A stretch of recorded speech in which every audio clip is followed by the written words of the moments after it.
afraid it's not Grandpa's Durango. Actually, it could be, because Grandpa's probably got the cash for it.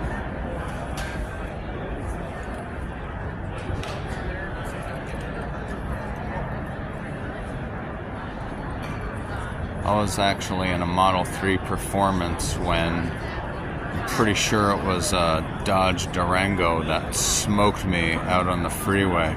Could not figure out what it was until studied the headlights after.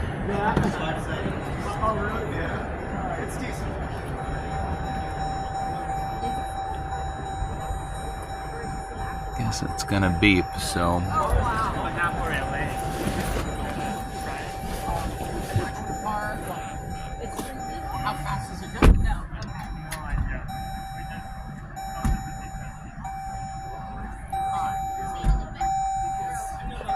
No, it's a different beep because it's telling me the key fob has left the vehicle.